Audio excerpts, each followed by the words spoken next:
The girl I'm dating and I both want to be together, but both argue over the small stuff. How do we stop with the nitpicking and just enjoy each other? Well, men who understand women don't argue with them. And so if you're arguing, you probably should go back and read the book and learn the baseline materials.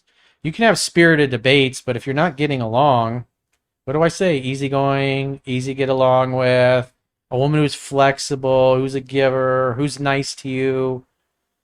If the chick's constantly picking fights with you and bickering, she's either fucked up or she's not that into you and she doesn't respect you and she's trolling you.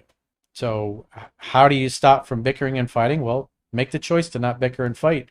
Make the choice to learn how to communicate with women effectively. There's actually a video I did years ago, how to communicate with women effectively. So these are baseline things that are in the book. You got the 10 disciplines of love that are in the book. And it just tells me you're kind of a lazy student that's just kind of cherry picking. You don't want to take the time with the material. My girlfriend and I hadn't had sex in 6 weeks. I said I can't live in a sexless relationship and asked her to leave our rental flat. She left and blocked me on everything. Will I ever hear from her? 6 weeks? That's a month and what? Month and a half, Month and a half. Month and a half. 4.3 weeks in a month. That's not good. Will you ever hear? Well, I mean, you kicked her out, you dumped her, and you broke up with her. And I mean, the bottom line is she didn't want to sleep with you anymore because she clearly lost respect and attraction. So, I mean, if she does come back and reach out, if you haven't read the book, then she's still not going to want to sleep with you. The reason why your girlfriend didn't want to sleep with you is she didn't feel safe.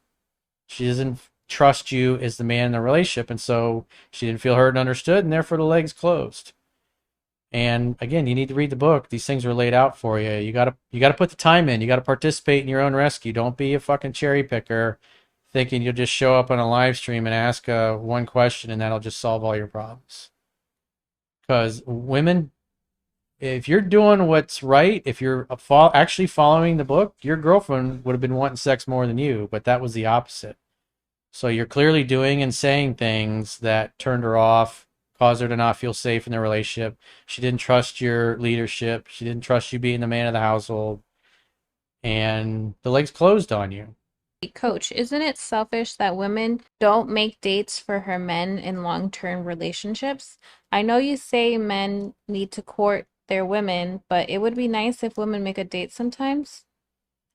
Well, if you're with a woman who's a giver, she will take you out on a date occasionally. She will make a surprise dinner for you and do nice things for you. Again, that's part of the vetting process. If she never buys you anything, never makes you dinner, never does anything for you, then she's probably not a giver. I mean, at the very least, like if you're, say you go to a restaurant and, they're on a wait and it's like a 20-minute wait to get your table. And then you go to the bar and have a glass of wine, and then your buzzer goes off, and then you'll go to the hostess stand. And it's nice if the woman says, "Oh, let me get these." Again, a giver will do that. That's normal. Every woman I've ever gone out with, does those things.